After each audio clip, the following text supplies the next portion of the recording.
Assalamualaikum warahmatullahi wabarakatuh. Selamat pagi, saudara sekalian. Kemarin kita sudah membahas mengenai COVID dan juga gejala-gejala yang sudah tidak lagi batuk dan pilek, dan juga solusi-solusi pemerintah mengenai untuk meminimalisir tentang bahaya COVID dan penyebarannya. Jadi, saya memberikan tugas terstruktur kepada kalian dan membagi kelompok menjadi 4 kelompok ya kemarin. Lalu, kalian sudah mensubmit tugas-tugas kalian, dan juga saya sudah memilih salah satu kelompok yang akan mempresentasikan hasil kerjanya hari ini, yaitu kelompok 4, kelompoknya Rifka Triwinda. Untuk Mbak Rifka, silakan men-share screen dari hasil pekerjaannya yang saya berikan kemarin.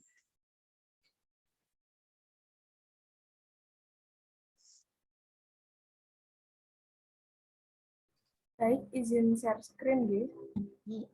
Ya, silakan.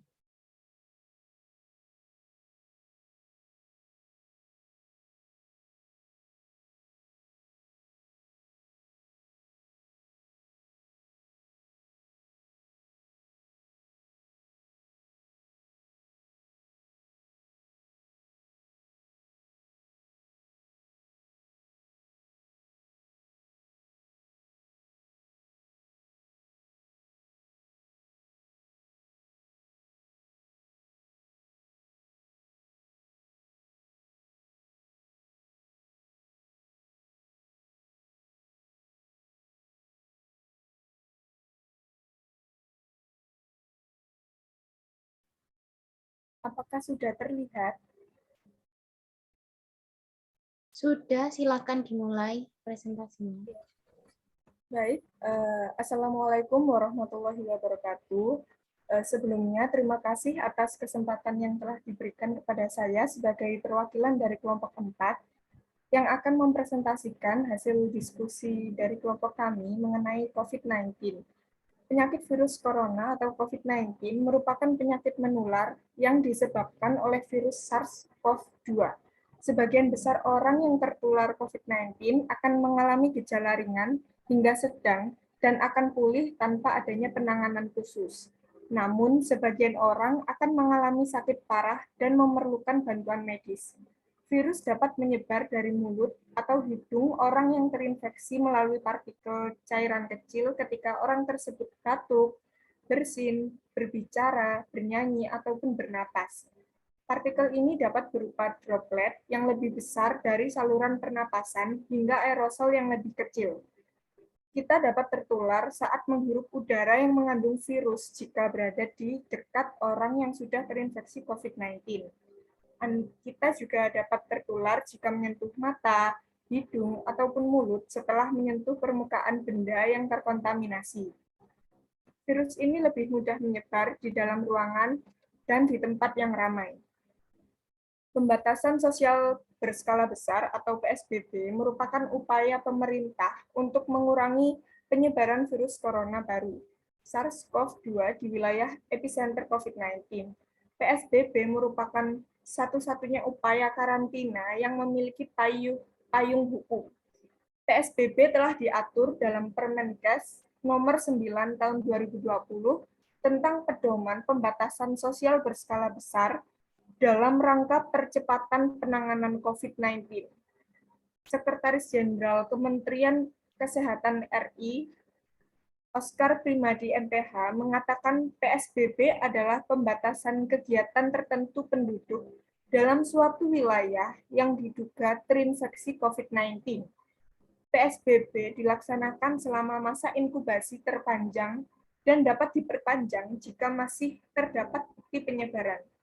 Lebih rincinya dalam Permenkes itu dijelaskan bahwa sekolah dan tempat kerja diliburkan, kecuali bagi kantor atau instansi strategis yang memberikan pelayanan terkait pertahanan dan juga keamanan, ketertiban umum, kebutuhan pangan, bahan bakar minyak dan gas, pelayanan kesehatan, perekonomian, keuangan, komunikasi, industri, ekspor dan impor, distribusi, logistik, dan juga kebutuhan dasar lainnya.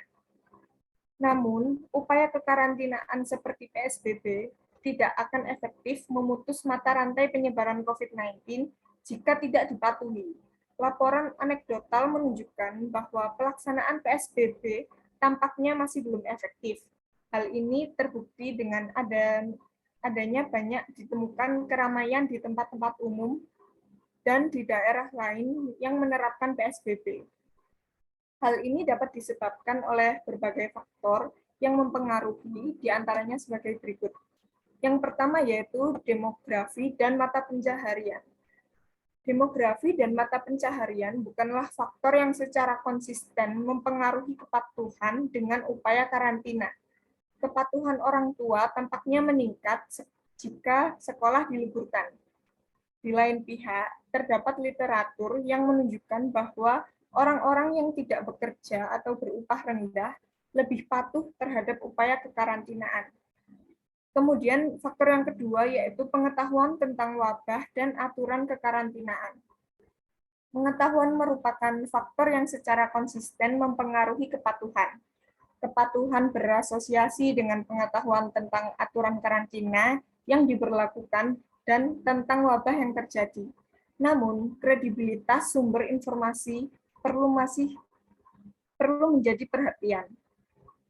Yang ketiga yaitu ada sosiokultural, yaitu norma, nilai, dan juga hukum. Faktor sosiokultural juga kuat mempengaruhi kepatuhan. Tekanan sosial dapat menjadi faktor pendukung maupun penghalang kepatuhan. Nilai budaya dan kepatuhan terhadap hukum juga berhubungan dengan kepatuhan. Yang keempat yaitu persepsi terhadap keuntungan mematuhi karantina. Persepsi yang positif terhadap manfaat karantina meningkatkan kepatuhan. Dalam satu artikel, persepsi ini diperkuat dengan terlihatnya pengurangan kasus penyakit. Baik, Mbak sudah selesai, itu dilihatkan saja ya poin-poinnya. Ya, baik. Ini kan teman kalian sudah presentasi ya mengenai topiknya dia tentang gagasan yang akan dia berikan dan juga solusi pemerintah untuk meminimalisir COVID ya. Jadi kalian bisa lihat slide-nya banyak sekali ya itu ya. Faktor penghambat dari COVID sudah dapat dilihat dari pekerjaan teman kalian, dan sekarang saya persilakan kepada perwakilan kelompok-kelompok lain, dari kelompok 1, Saifani, kelompok 2, Mbak Arida, sama kelompok 3, Mbak Nurul, untuk memberikan pertanyaan kepada kelompok 4, dan pertanyaannya dapat diberikan di kolom komentar atau langsung. Jadi raise hand saja ya.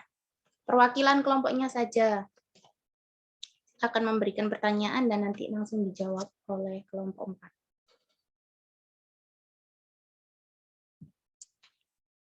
Silakan Mbak Nurul. Baik Ibu, izin bertanya. Saya Nur Febrianti Fauzi dengan NIM akhir 026 izin bertanya. Di situ kan ada lama karantina selama 5 hari. Apakah itu menjamin seseorang tidak membawa virus COVID-19? Terima kasih. Selanjutnya, Saifani. Baik Ibu, izin bertanya. Perkenalkan nama saya Saifani Kartika Aji dengan NIM akhir 013. Di sini saya kan sudah pernah mendengar bahwa terdapat kata-kata karantina mandiri dan juga isolasi mandiri dan juga menjaga jarak fisik. Nah, coba jelaskan menurut pemahaman Rifka, apa itu isolasi mandiri, karantina mandiri, dan menjaga jarak. Seperti itu. Terima kasih. Ya, baik, kelompok selanjutnya dapat bertanya kepada kelompok 4.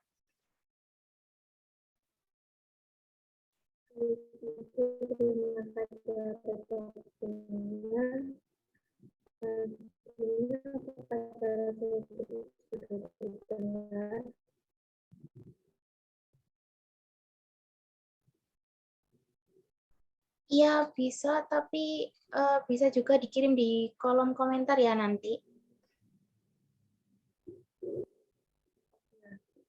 Halo Ibu, apakah sudah terdengar?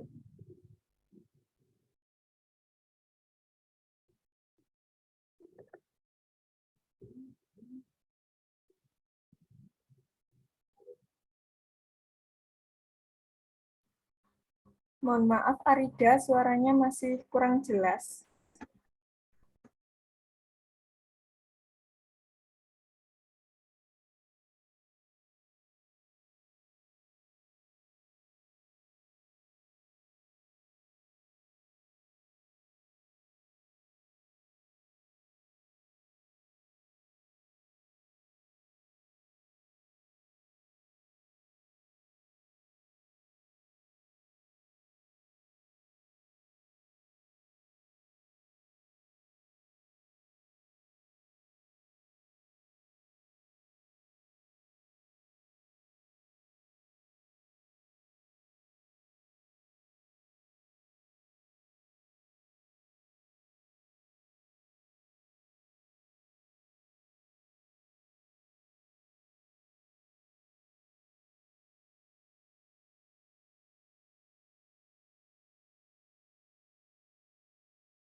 Ya, untuk komentarnya, pertanyaannya Arida, itu apakah upaya penanganan COVID yang dilakukan oleh pemerintah dengan pemberian vaksin sudah cukup efektif untuk mengurangi COVID-19 di Indonesia?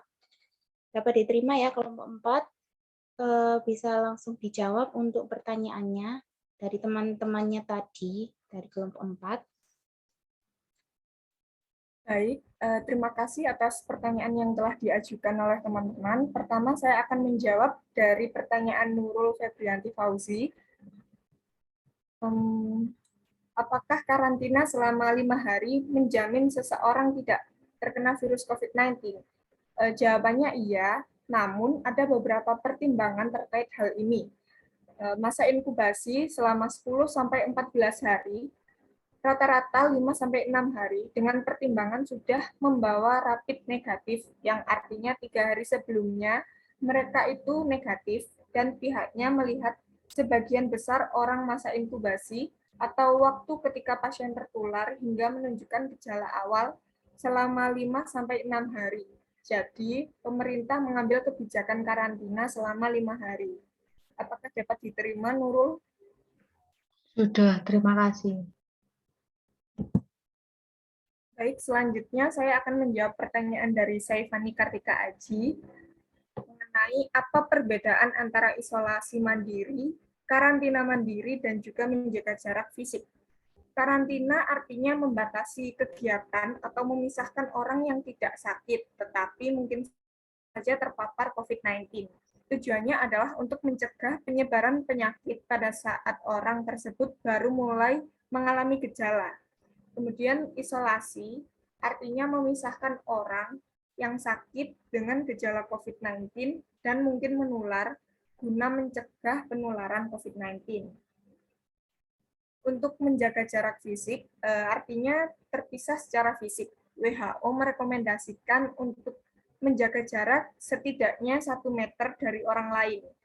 Jarak ini merupakan ukuran umum tentang seberapa jauh semua orang harus saling menjaga jarak, walaupun mereka baik-baik saja tanpa diketahui terpapar COVID-19 atau tidak. Begitu. Apa dapat diterima, Saifani? Dapat diterima. Terima kasih. Baik, selanjutnya yaitu dari pertanyaan Arida Ajeng. Apakah upaya penanganan COVID-19 yang dilakukan oleh pemerintah itu dengan pemberian vaksin sudah cukup efektif untuk mengurangi COVID-19 di Indonesia? Jawabannya, pemberian vaksin merupakan salah satu upaya yang dinilai paling efektif untuk mengatasi pandemi COVID-19 yang masih terus berlangsung. Sebenarnya, sistem kekebalan tubuh terhadap Suatu penyakit bisa terbentuk secara alami saat seseorang terinfeksi virus ataupun bakteri penyebabnya. Namun, infeksi virus corona memiliki risiko kematian dan daya tular yang tinggi. Oleh karena itu, diperlukan cara lain untuk membentuk sistem kekebalan tubuh, yaitu dengan vaksinasi. Dan terbukti setelah beberapa bulan terakhir ini, data masyarakat Indonesia yang sudah divaksin meningkat, justru angka COVID-19 ini menurun, yang membuktikan bahwa vaksin efektif untuk dilakukan. Seperti itu. Apa dapat diterima, Arida?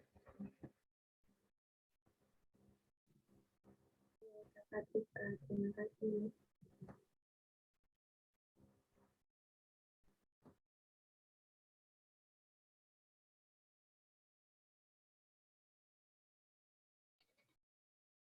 Ya, baik. Sudah terjawab semuanya ya pertanyaan dari masing-masing kelompok yang sudah dijawab oleh perwakilan kelompok 4. Jadi semuanya dapat diterima ya jawabannya dari kelompok